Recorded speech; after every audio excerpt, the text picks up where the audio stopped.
guys, I hope you all are doing good. I am Deepak Kunyal and I welcome you back to my channel The G Concepts. इससे previous video में मैंने बात की थी कि इतना time मैंने क्यों लगाया वीडियोस बनाने में. So the reasons are there. One of the reason is that I have traveled to Brisbane, Australia from India. I came here on 12th of September and now it's 18th of September, so it's almost a week. So I really want to share my experience with you, how it has been, and I hope this video is going to be helpful for a lot of students who are planning to come to Australia, who have already traveled to Australia. So this is basically the things that I felt in Australia right now, what kind of culture here it is, what kind of structure here it is in terms of anything like shopping and transport and everything, what kind of universities are here. So basically this will be my whole journey that I felt in one week, not 1 week, basically it's beginning from my visa and now till 18th of September, whatever I felt. So this is the time when I'm basically getting settled in Australia. So there are many things that you should know, right? So start करते हैं video को, right? So first is I'm here for Ph.D. and I'm going. I have already enrolled for Ph.D. on 15th of September in QUT Gardens Point. So it is in Brisbane city. So I'm here right now, and there is another campus of the QUT which is in Kelvin Grove. So first thing first, I booked ticket after I got my visa. So I got my visa very late. So many students are still waiting. Many people are have taken almost 4 months or 5 months. Some have taken 2 or 3 months. They are still waiting for the visa. So visa is taking a lot of time for some people. I have also met few people who are saying that they got their visa in just 1 day and they were not prepared for that time. So there are many things like that. Okay, there is no first come first serve basis for the visa. So my visa also took a lot of time, and when my visa came, I booked flight for the 11th of September, and it was Singapore Airlines for which I booked the flight. One time I was planning to postpone the tickets because the ticket that I booked was around 1.5 months ago from my flight date, and it cost was approximately 54,000 at that time. But when I tried to reschedule it, and when I searched that what are the cost of flights from India, Delhi, because I traveled from Delhi to Brisbane, that was around 1,04,000 rupees. So it was almost double. So I dropped that plan, and I did not book the ticket again, right? I did not reschedule my ticket. So I came on 11th of September from the India and reached to Australia, Brisbane on 12th of September. So there are few things that I want to tell you. First thing is, if you are planning to come to Australia, or you have booked your tickets, or maybe you are a student who is planning to study either bachelor or his masters or maybe PhD in Australia. So you might be questioning many people, but we really don't get the response that is suitable to us. That's why I'm making this video, so that it could be helpful for you guys. So I was really worried that what should be the weight that I should take on the flight. So I questioned Singapore Airlines. So basically you should take care of few things when you're planning to come abroad. Means any country, not in Australia only, but in any other country. You should focus on the weights that you could carry. So for me, or I will say for the students, it was 2 check-in bags which weighs around 40 kg. So you could carry 20 kg each, or maybe one is maximum 23 kg and another could be less in that case, because total sum should be 40 kg. If it is 300 gram more, there is no problem in that. Okay, Second thing, there could be a cabin bag which could be approximately 7 kgs, and then there could be a laptop bag, or you can say handbag, which could be 6 kgs. So I have heard few people saying that sometime airport authorities check the bag weight, but in my case they check-in bag weight, but for the cabin baggage they did not check, for the laptop baggage they did not check. So I was not worried about that. Means I was worried about that earlier, but when they did not check, that was fine. Otherwise, I will say how much weight I carried here. It was 40 kg in the check-in baggage, 10 kg in the cabin baggage. That was not allowed basically, but what you could do, if someone is checking your bag weight, you can put out some items in your hand, and that will work. Okay, that's allowed basically. But if you can manage, or if you want to take less, that is fine. So I carried 40 plus 10 plus 6, or I think it was 7, I don't know, maybe 6. Okay, so it was around 56 kgs weight that I carried here in Australia. All right, so that is one thing. Second thing is, when you are coming to Australia, which flight you should book. So I got a suggestion from one of my colleague here who is doing postdoc. He said that if you are going to book from third party apps, one problem could be that if there is some connecting flight, suppose you are booking from India and you are getting Air India, and then inside Australia you are getting some another flight. So that could be problematic in some cases. If one flight is cancelled, then that is your responsibility to book another flight, right? So that could be problematic in some cases. One thing I also felt is, if you are coming with some baggage, check-in baggage, so if you are changing your flights, if a flight is of another company, so you need to check in again, and that is also problematic. So there should be facility of through check-in. Through check-in means if you are coming from India and there is a through check-in available, and even if there is a connecting flight, you will get your check-in baggage in Australia only, right? Or in any country you are traveling. So I booked Singapore flights, and there was a layover of 4.5 hours in Singapore. So it took me approximately 17 hours in flight, but overall journey was around 24 or 26 hours when I started from my home to this place. There might be many questions you might have in your mind, but I think video will be very lengthy, so I will keep it short, right? So this was regarding flight.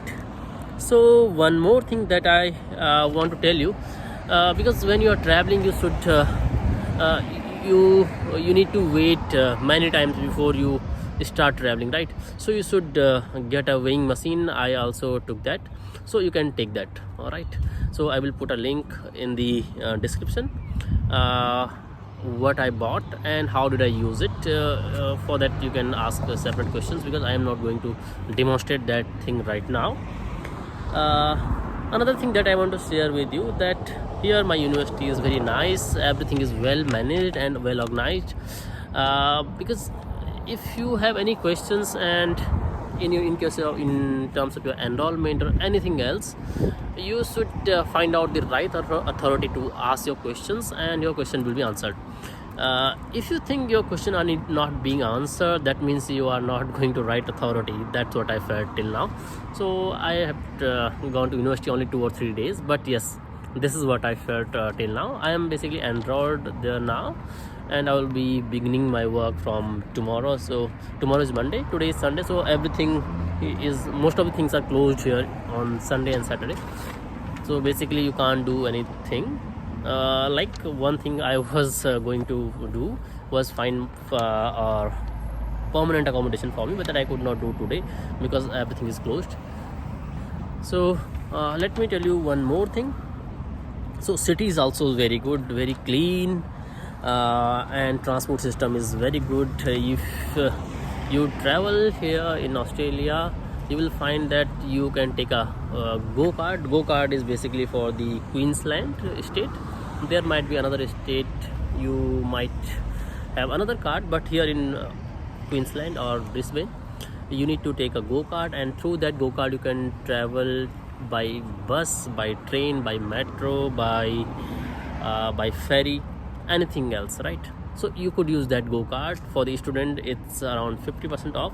So I have taken my go-kart when I came to this city, because without go-kart you can't travel anywhere. If you have your personal car, that is fine, but if you want to travel through public transport, you need a go-kart, right? So I used a go-kart, and for the concession you need to have a first student email ID, and then you can go to website of TransLink, which is a website of go-kart, and from that you can apply for this thing, right? So I applied for that. There are many good things here in transport system, there is a off-peak and peak hours also.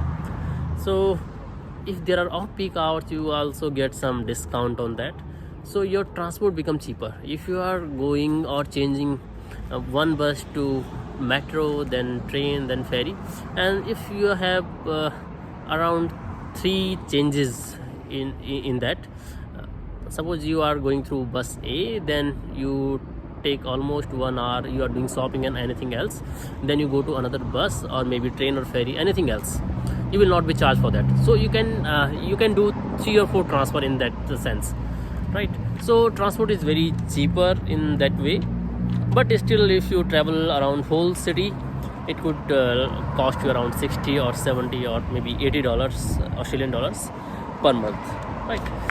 That's not too much compared to other things which are very costly here, but transport is good, right? That is one more thing. One more thing, you need to walk a lot here. So in 7 days, every day I check my Google Fit, and when I think that I will travel less today, I will walk less today, still it's 7 to 8 kilometers there. So we need to walk a lot, right? Second thing, there is a self-service kind of thing in supermarkets. Whether you go to McD or KFC, their names are a little bit different here. They are not exactly KFC and McD, but in any supermarkets or in these food courts, wherever you go, there is a system of self-service. So what you have to do, there are machines already there. So what you have to do, you have to order your food, you have to touch your card or maybe your mobile phone if that is valid for the payment. So there are iPhone wallet and all these things, you can use that here in Australia, and your order goes to kitchen, and then you can take away your order. So things are like that. Everything is cashless, everything is digital. Another thing is environment very clean, you can see all around here. So roads are very clean, you can see. So transport system is very good here. The traffic rules are very strict, you need to follow them. If you want to walk, you have different rules for that. If you have a car, there are different paths for that, different routes for that. For the buses, there are different routes, and so on. So there are many things that I am going to share with you later in some videos, but right now I think this is too much. I can't tell you more things in this video, otherwise this video will be too lengthy, right? I need to tell a lot of things to you in this video. So next thing that I want to share with you is about what you can take into flight, that I forgot in the beginning. In the flight, if you read the website and all these things, you will find many confusing things, right? It's very difficult to explain. If you ask someone, I asked few people, but again I was confused because there are many things. Someone will tell you can take this, you can take that, and so on. So that is very confusing, but I'm going to clear this thing with you here. So first thing is, you can get everything in flight to Australia if it is packaged. If it is commercially packed, you can take it. One thing that I have heard, and many people told me, that you can't take seats like almond seats, and if there are any other seats in the flight, yes, you can't take that. But if it is roasted almond, you can certainly take it here. If it is commercially packed, you can take it here. So I was like afraid of that the rules are very strict, and what will happen to me if I'm caught with these things. But yes, it's certainly not like that. You are given a form to fill, and obviously you can declare whatever you have. Then when you get out of airport, there is a security check-in. There are biosecurity dogs. They smell, and if they find something, they will the officers will check you for that. And I was also checked, my bag was checked, but there was certainly not anything in that bag. I had basically almonds and all these things in another bag, but that was not checked. They said if it is roasted and packed, then it is fine. So you should not fear. If you have anything, you can basically declare it in that form, and you will be asked what it is. I declared dairy products like chocolates. They said it is fine, chocolate is fine.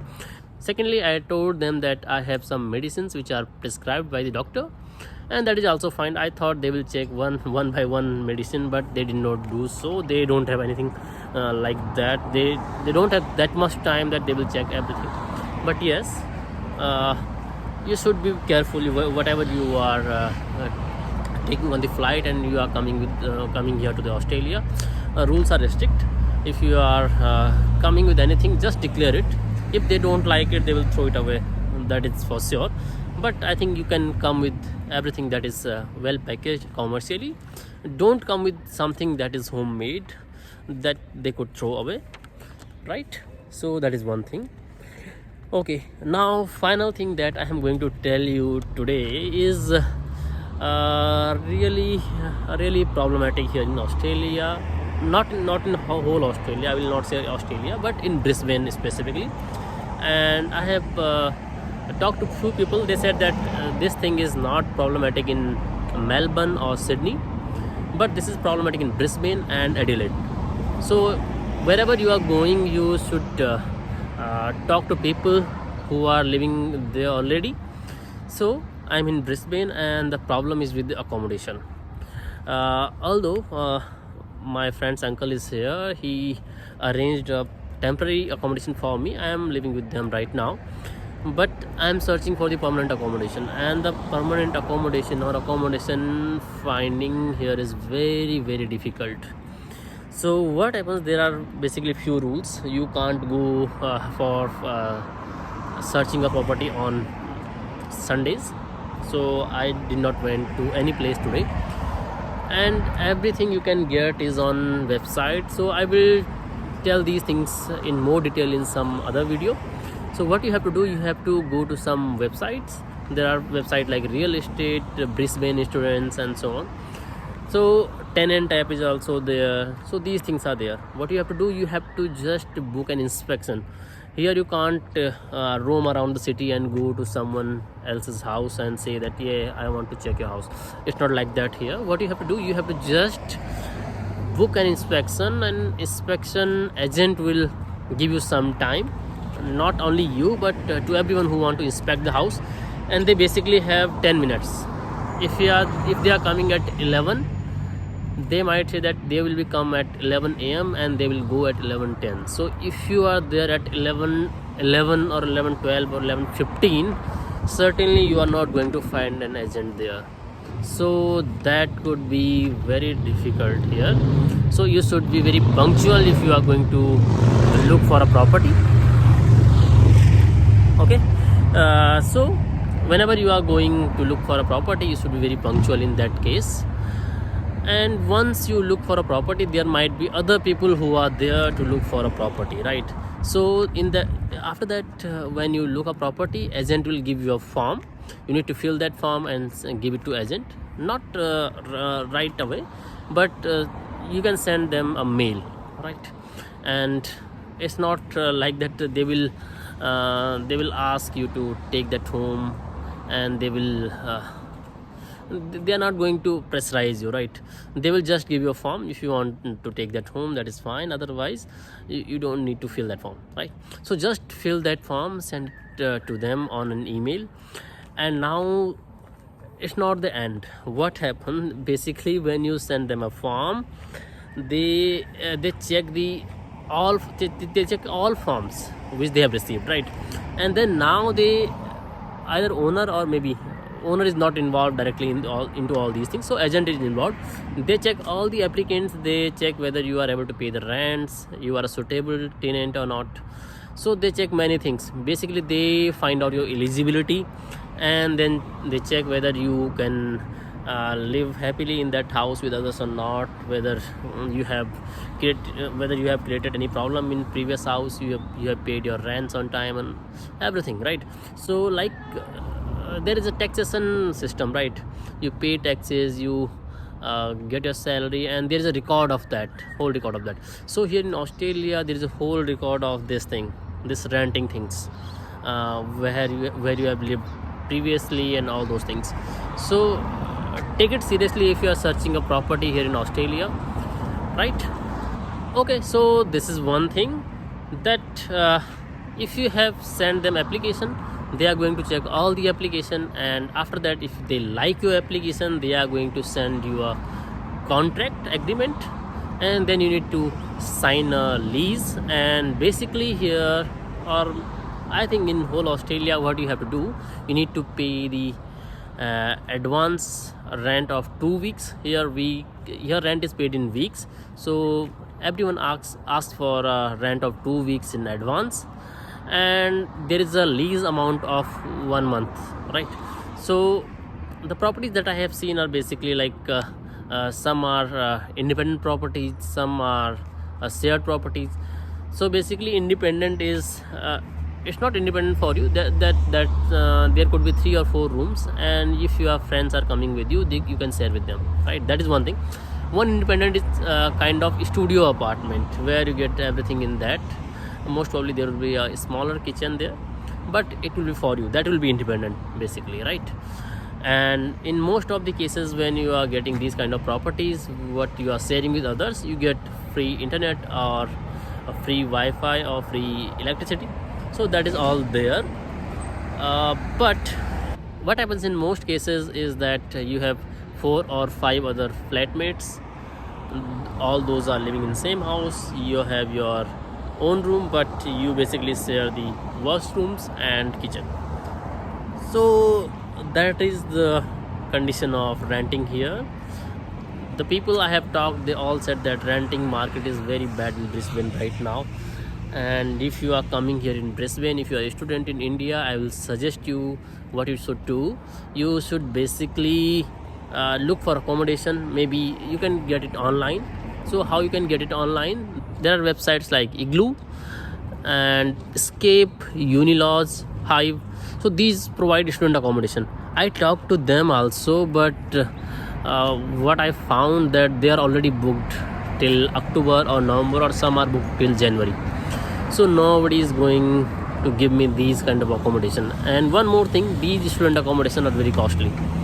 So you should see whatever you want to see in advance if your no relative or friend is in here in Australia. So otherwise it could be very difficult, right?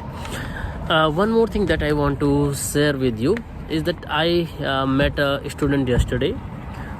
He's a student of hospitality management. He came to Brisbane 2 days back. His friend was here from the Melbourne to help him in finding accommodation, and they have booked a hotel room for $200 per day. So that is huge, and that's quite expensive. So you should avoid these things. It's better if you book student accommodation if anything is available that time. Otherwise you might get a very bad room and they will charge you a lot. There is lot of charge, right? I found few accommodations who are asking $190 per week, and there are 19 people sharing a kitchen. So that could be very problematic for you, right? So I think you should all take care of all these things. If I have missed anything, I will surely try to cover that in upcoming videos. If I have missed something, you can ask me a question or your query in comment section. I will try to help you as much as possible. Okay, so Thank you so much, guys. I think you found this video very helpful. Thank you so much. Bye bye. See you later.